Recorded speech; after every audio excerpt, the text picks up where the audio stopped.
All right, welcome back. So welcome to all you folks, and sort of aloha, which means hello and goodbye in the Hawaiian language, and because people come and then they go and whatever. I don't always notice when you come or when you go. All right, well, we're gonna journey our way through the eight beatitudes, so called, uh, and it's quite a journey. It's been a live journey for me for probably the last 25 years when I first started out, just a little background, and then we'll just sort of dive in. Uh, I first, I couldn't have named the Beatitudes using they appear in a couple places, but using the Gospel of Matthew, I couldn't have named the Beatitudes. Maybe I could come up with one or two, but the order, none of that made much sense to me. Wise sayings, maybe, but uh, they were not foundational to me. Uh, I had sort of dispensed with Christianity by the time I started teaching high school in Texas with Dennis, who's here, as in my first class. And, was practicing Buddhism because it just, the basically the medieval scholastic theology that I grew up with just played out.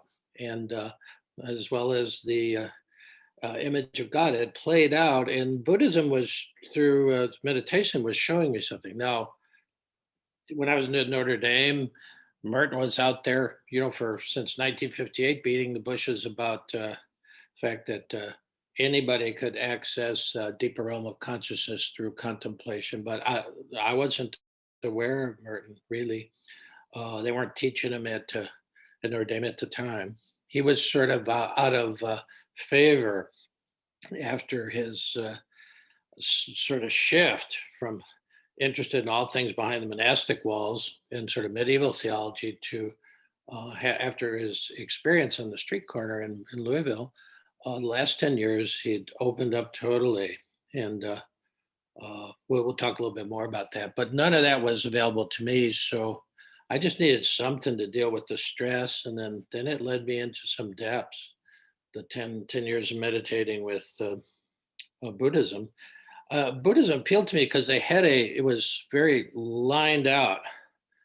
There was the eightfold path. There was by the numbers. Buddha was very much a scientist and by the numbers, and I would sort of still have the scientific bent, still do. It appealed to me, and it was very like he knew where he was going. There was a long-term uh, plan how to get through the day for the Buddha, eightfold path, and a plan what the long term look like in terms of stages of development, the 10 ox herding pictures. Maybe sometime on a Saturday, I'll do the 10 ox herding pictures, the eight beatitudes and the 10 ox herding pictures of the Buddha. They sort of overlay. It's amazing, really, 500 years apart, but they sort of overlay totally different imagery, but they're covering the same journey of consciousness, the evolution of consciousness.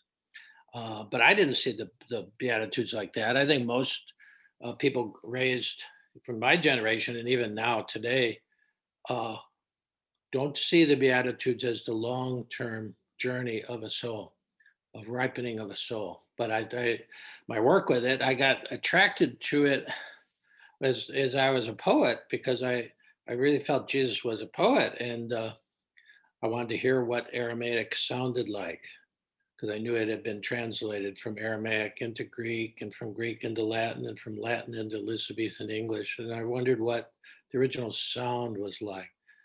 Well, I found a guy, Neil Douglas Klotz, who actually the music we've been hearing was from a CD called Avun. And it basically sings its way through the Lord's Prayer, so called, which it turns out there's a kind of eightfold path of getting through the day. There's 8 lines there, and they sing them all. And that was a wake up call for me. And then this little book here came into my uh, hands, Prayers of the Cosmos, and it gives you a little primer to be able to enter into this and actually I practiced for with the 8 lines of the Lord's Prayer and the 8 Beatitudes for about a year and a half, uh, thereabouts. And my practice was a Middle Eastern practice. It's what in Judaism they call midrashim, and in the Sufis call it tawil, which means you chant the lines of the text over and over and over, and then you can sit with them and let them resonate. And then I added the third part. By that time, I discovered Merton, and then I would write about it. So I did this, and in most lines um, would take somewhere between 3 and 4 weeks until I'd actually had it on the page, something that seemed right to me, a rendering.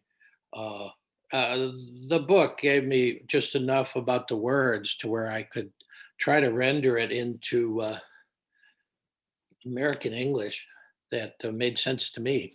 And it's still alive because I was chanting it this morning and getting ready for this. And one of the images changed a little bit, so I'm going to give you there's just one word change. The rest still rings true to me.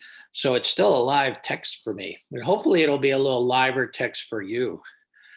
Uh, so let's just jump into it. I'm going to read my rendering of it straight through, and then we'll double back and sort of break open the break open each of the lines a little bit. But then you've got, this book could be very helpful. Prayers of the Cosmos by Neil Douglas Cloud. So if you want to go further with this and do your own, find out your own relationships to these lines and whatever, you could do that. There's a lot there. All right. Well, first of all, the big right away, the big breakthrough was, most people can scrounge up "Blessed are the poor in spirit," which is the first beatitude. Uh, and blessed are, blessed are, blessed are, blessed are. And actually, in Aramaic, the word is tubveun, tubveun, and tub means ripe. And so that was a real tip-off. He's showing you 8 stages of ripening in a human soul, which I think is valuable. Jesus did have a long-range view. And he was saying, okay, it's like if you're going to go, walk the pilgrimage to Santiago, it's helpful to have a little guidebook. Although nobody controls what happens to you along the way, it really helps to have a guidebook. And this is sort of the guide to becoming a full human being, a totally ripened soul. And that will also give away something about Jesus, in that uh, he he never uses any mechanical metaphors, and numbers don't really appear as in the Buddha. He was a totally organic guy, so he's talking about ripening. Human beings are a part of the organic world, and just like it's the difference between a green peach and a ripe peach. It's a difference between a life where you've journeyed through these stages, become a totally ripe human being, and somebody who just got caught one of the earlier stages, maybe had arrested development for their soul. Yeah, so ripening. So here are the 8, in case you don't have the thing, and then I'll just sort of go back one by one. We probably have enough time to just at least touch them lightly, because they're, like I said, I took a year and a half with these 8 lines. So it starts with ripening are the humble. And here are these as stages of development. Ripening are the humble who know in their wisdom that sacred breath is their only possession, and that in this poverty, they are fully empowered. That would be the blessed are the poor in spirit. We'll double back. Next, normally is blessed are those who will comfort, because they will be comforted. Blessed are those who mourn, they will be comforted. Well, it comes out this way for me: ripening are the wounded who breathe in all the pain and loss, and who breathe out simply some sense of relief for themselves and for all fellow sufferers. That's another stage when you can go into that. And then the next stage, These are all stages of consciousness. Ripening are the fluid who greet whatever arises as the river greets the rock with easy does it, with around and through, with the gentle way of water. And then this one is the word changed on me a little bit. Ripening are the pilgrims who long for more than business as usual, who are truly hungry for a clearer purpose in life, and who will be satisfied only by the sharing of heaven on earth. The first four have a certain quality of being in this world, in the everyday. And then the last four are stages of uh, true stages of consciousness. We'll talk about the fourth one, ripening. I called it the passionate, my first translation of that was the zealous, people who get a kind of zeal or passion for something beyond. We'll talk a little bit about that. The last four are really, you're getting into really fine states of consciousness now. Ripening are the gracious, who birth from their hearts the glowing warmth of mercy and compassion, rekindling again and again the most ancient cosmic fire. And then ripening are the open hearted, who are blind but now can see everyone in the cloister or on the street corner, shining just like the sun of the one and only original face.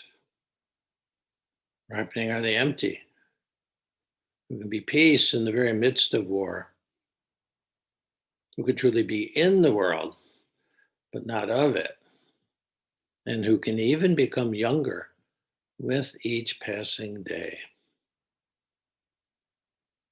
And holy ripe are the lovers who've dared to dance beyond all social, racial, and national boundaries in joyful service and glorious wedding to the beloved one.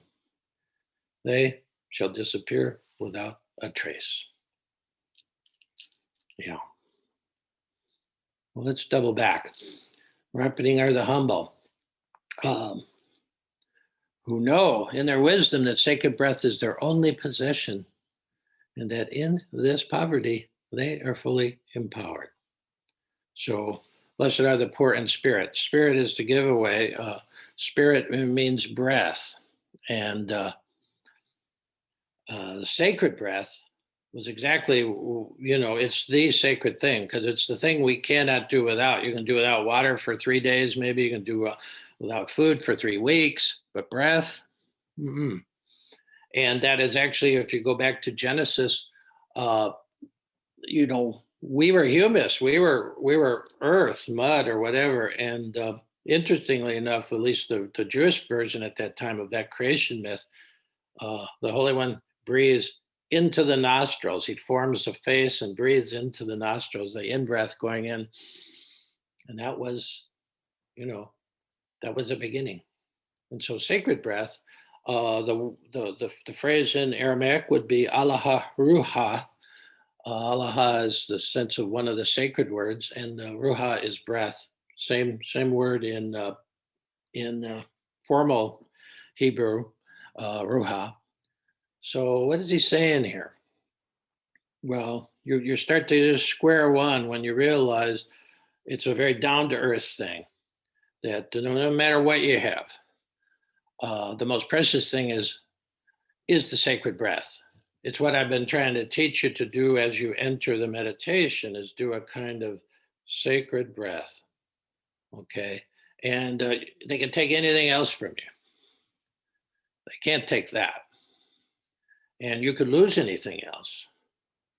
And actually, you may not have, some people haven't discovered the fact that the breath is sacred. It's just so ubiquitous. We've been doing it, but our life started with an in-breath, and it's going to end with an out-breath.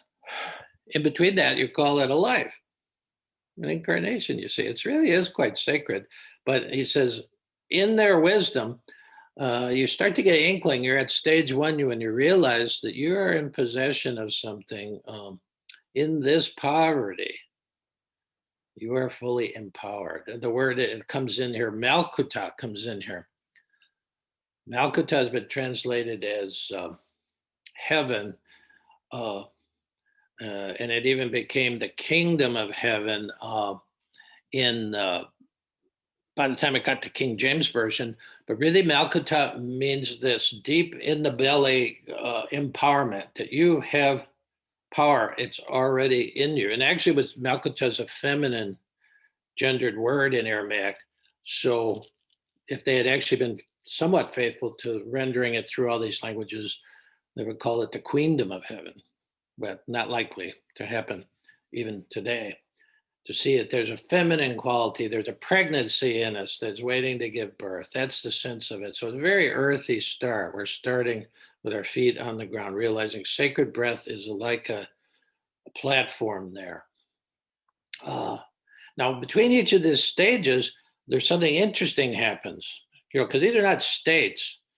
These are stages and they're like platforms. And once you establish a platform of consciousness,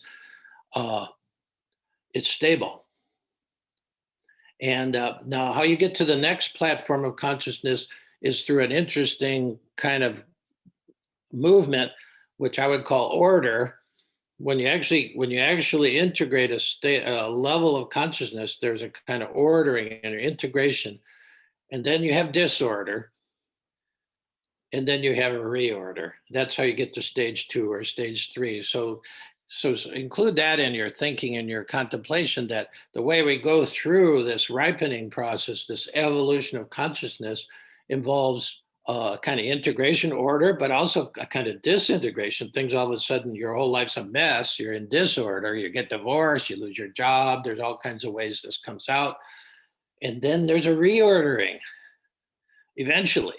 How long does it take to go from stage to stage? Well, nobody knows, but that process seems to be part of it, of course, order, disorder, reorder. And then you're at the next stage where you're able to, it says, ripening are the wounded. You understand about Jesus, behind me is a very strange logo for a corporation. I mean, the Catholic Church was the first multinational corporation. And the logo was this wounded guy, tortured guy, but a guy with the wounds. And we're talking about healing now. He was truly a wounded healer, as are we all meant to be. You could stay at stage 1 or stage 0 your whole life if you're trying to defend yourself from life. And the ego doesn't want any wounds, you see. But so it's a way to sort of look at the hurly-burly nature of existence. We just get wounded.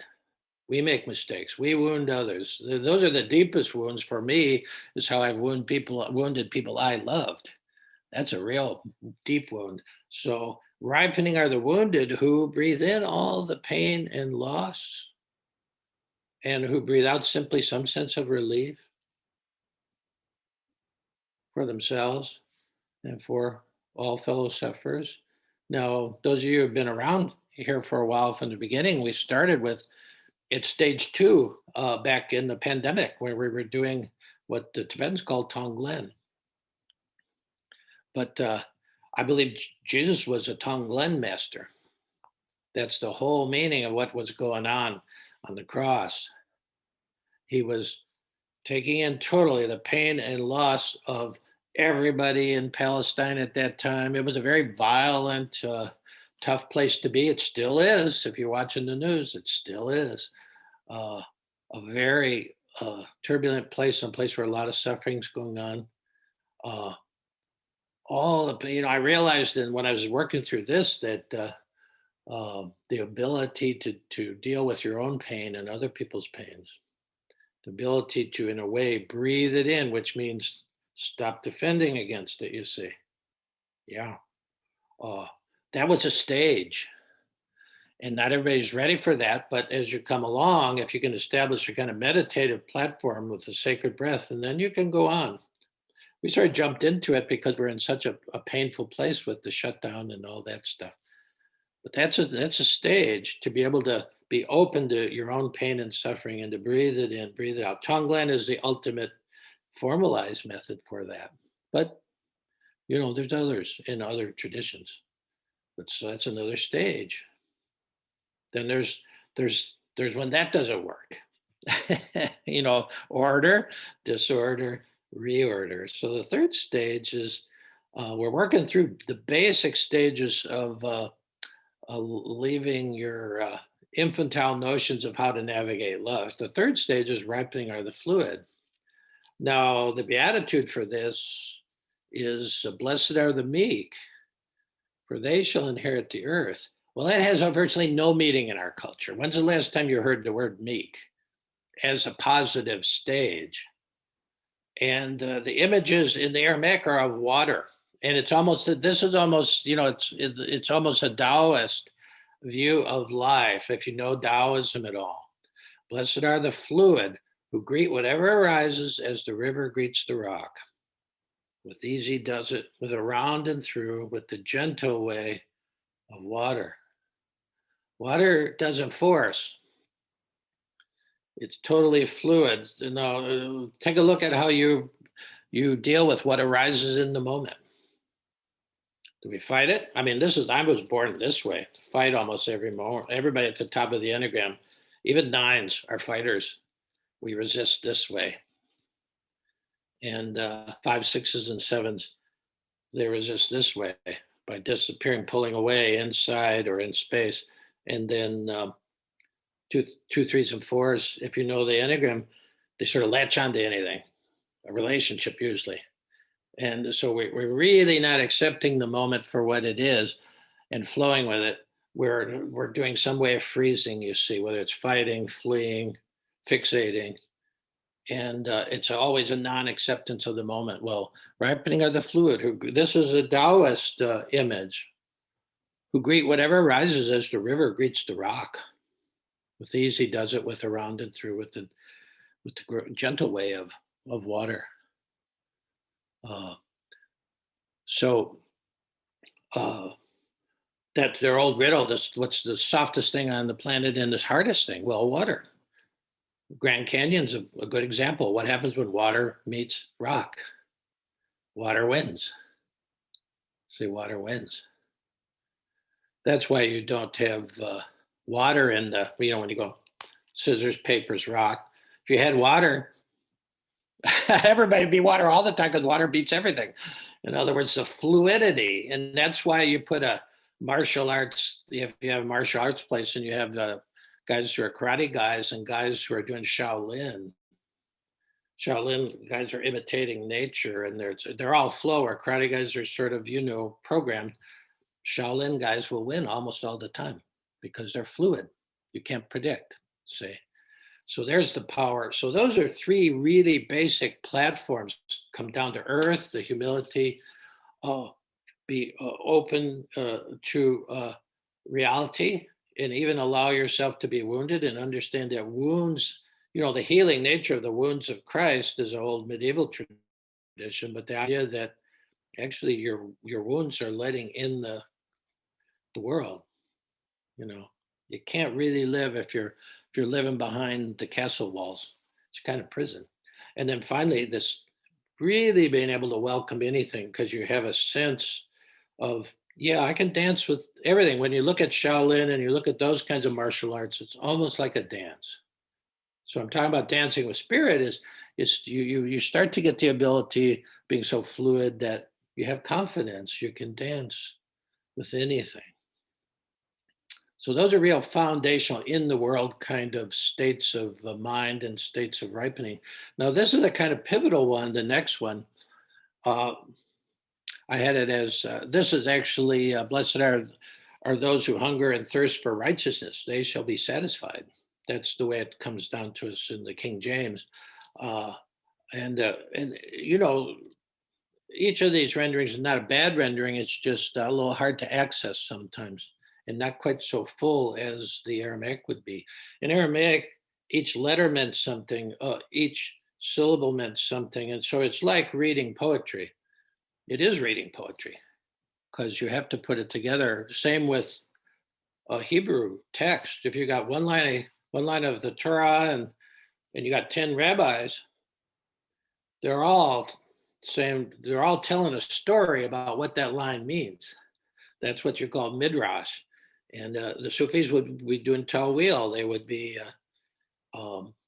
interpreting the line, you see, because it's poetry. When you're reading Semitic, it's poetry because they don't have a lot of the normal things, unlike our language. We don't even have tense in a way, no past or future, because it's all, so it's very different. So to turn that into Greek and Roman and finally the Elizabethan English, you lose a lot of it. So ripening are the passionate, and I had zealous at first because something when you reach somehow the third level, uh, the business world stops pulling you so much. Ripening are the pilgrims or the passionate or the zealous who long for more than business as usual, who are truly hungry for a clearer purpose in life. This is really midlife stuff, and who are satisfied only by the sharing of heaven on earth. Well, there's a lot in that one. Who long for more than business as usual. In your 30s or 40s, maybe you can make it to your 40s running on that old, what Thomas Keating would call the false self system. What is that? Well, I want power and control. I want safety and comfort. And I want affection and esteem. And, depending on where you are in the Enneagram, they stack differently. But we want all those things. And certainly in our culture, you can pull that off for a while because we're very richly endowed culture materially. So you can have a sense of power and control over all of this. Nobody's bombed us lately. That's not true for the rest of the people of the world. They don't know when the bombs are coming. Think of if you're living in Gaza, or, so many places in the world. So the sense you can sort of maintain that for 30 or 40 years in a country like ours. And then, power and control, and then security, and in our world, comfort. And then, really absolute comfort, and then affection and esteem. The early development of a child, that's how they get out of the womb and grow up. But then we keep doing it. And that runs out of steam if you're lucky when you're in your 30s or 40s. Maybe you can keep it pumped up because that's what the ego wants. That's really the business as usual that this is meaning. You can run on that program, but it just breaks down. It breaks down totally. You'll have some kind of midlife crisis. Thank God, because it really tells you that's never going to work. This quote of Wordsworth, a romantic poet, English romantic poet: "The world's too much with us." By the world, he means those programs for happiness. The world is too much with us, late and soon, getting and spending. We lay waste our powers. It's almost as if he could predict the culture we're living in. Getting and spending. We lay waste our powers. You can spend your whole life. Whoever dies with the most toys wins. That's sort of really should be the national anthem here.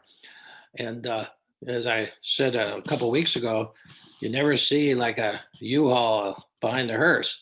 You can't take it with you. And so at what point are you going to realize that you become hungry for a clearer purpose in life? Well, I don't think you'd be here if you didn't have that hunger. And it's a reason I really like the word pilgrim. It's been a hard line to render. And when I went back to today and sat with it, I said, this is what it means to be a pilgrim. Doesn't mean you have to be walking to Santiago or whatever, or some of the other famous pilgrimages. It just means on some inner level, you leave that day-to-day business as usual thing, and you're looking for something else. It's a journey. I think Jesus reached that in the water, by the way, when he was in the Jordan River. He was still following these things. the early things. And so he goes into the river, gets baptized, water poured over him, and then the heavens open up, uh, some form of that. And then it's, he got the thing that every four on the Enneagram is looking for. He got the affection and esteem from the one he didn't have. He said, the Holy Spirit said, "Hey, you're my son, and I love you." Boy, click. And the search was really over there. The journey began, though. See, there's a big difference between the search and the journey. And so this is a kind of pivot point, and it happens in midlife for people when making money doesn't do it, or you just have to leave a job that's no more, not alive for you anymore. Sometimes a relationship too. Okay, so that's the first half of life, and it pivots. Now the last four are really more fine states of consciousness. Ripening are the gracious, who birth from their hearts the glowing warmth of mercy and compassion, rekindling again and again that most ancient cosmic fire. Ripening are the gracious. The King James versions are blessed are the merciful, so they shall obtain mercy. It's very interesting when I was reading these as a little wannabe a priest, I just noticed the form of it. There was a payoff at the end, the kingdom of heaven is theirs. They shall be comforted, they'll inherit the earth. And so, I was saying it sort of really still with the mind of a transactional kind of mind, that if you did this, you got that. See, and so this starts to, even the English translation starts to circle, because it says, "Blessed are the merciful, for they shall obtain mercy." You start to see that what you put out is actually, it's not a transaction at all. It's what changes. Ripening are the gracious, who birth from their hearts. The word in Aramaic is about womb. It's the first word when in Arabic that they chant. There's 99 names of God or Allah. The first one is about the womb of compassion.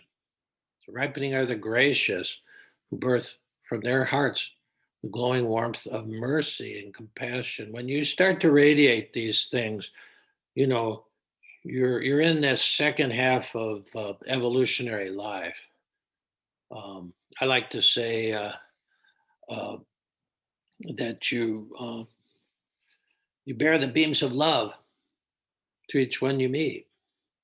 That starts to come out, but that makes more sense to you than judging and criticizing and measuring yourself against some standard. It changes, you see. And it also, there's a little bit of at least in my rendering, a little bit of a going back to the Big Bang.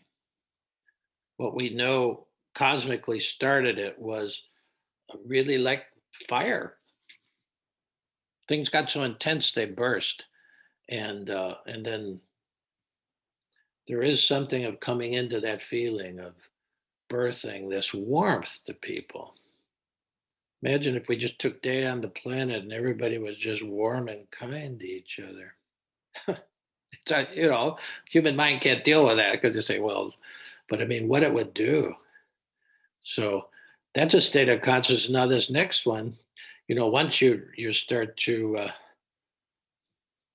have that warmth coming out of you, ripening are the open-hearted, who were blind, but now can see everyone in the cloister or on the street corner, shining just like the sun of the one and only original face.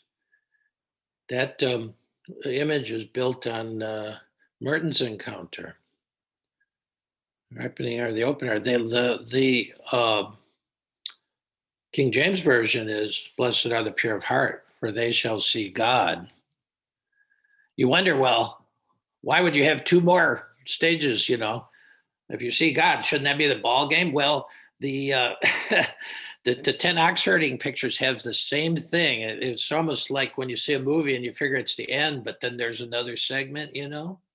So this is really what happened to Merton. His heart just completely opened.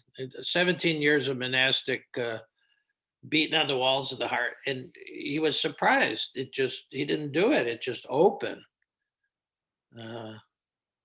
Who were blind, but now can see everyone in the cloister on the street corner, shining like the sun of the one and only original face. Now you're breaking into the consciousness that people call theophany, consciousness of the mystic. That happened to Merton in that moment on the street corner, where the duality of, being a monk and being a regular person. He was in the center of the shopping district, March 19th, 1958.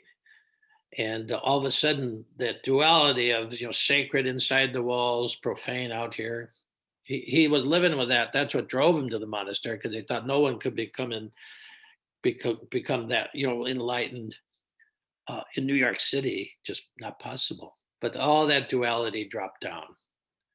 And you see everybody shining like the sun of the one and only original face. That's what you call a theophany or incarnational mysticism, and it's not just people. It's all of creation.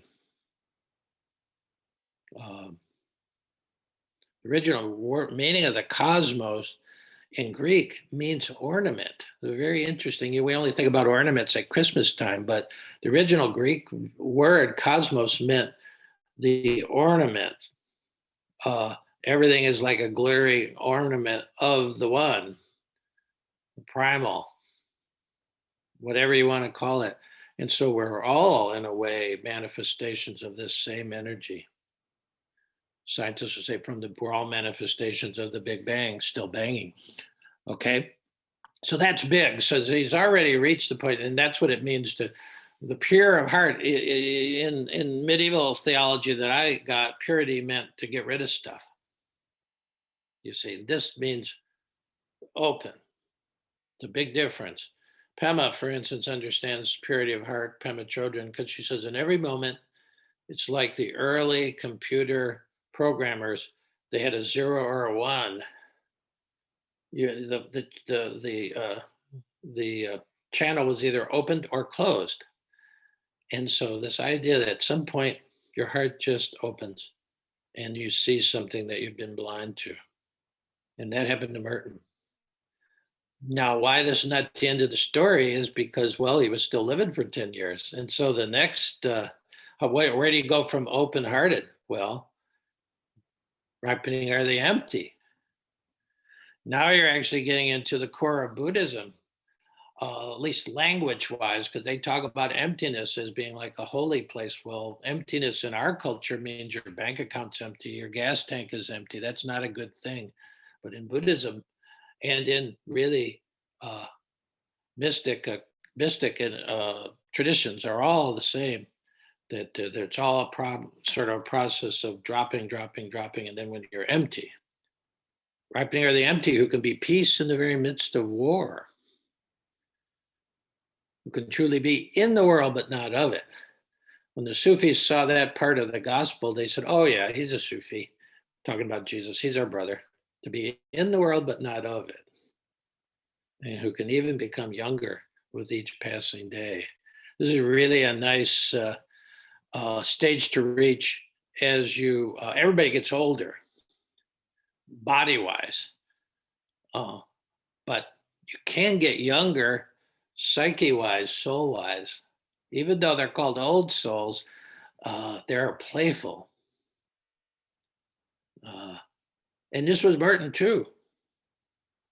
The last 10 years of his life, he was in the midst of war, literally the Vietnam War, and all of a sudden he'd start doing some things that he had never done before. He'd start commenting on war, peace, racial injustice, the bomb. And but he did it from a kind of different vantage point than guys in the street, because he was from a point of in the hermitage as a contemplative, that sense of another meaning of ripening are the empty is you take action and you don't care about the result.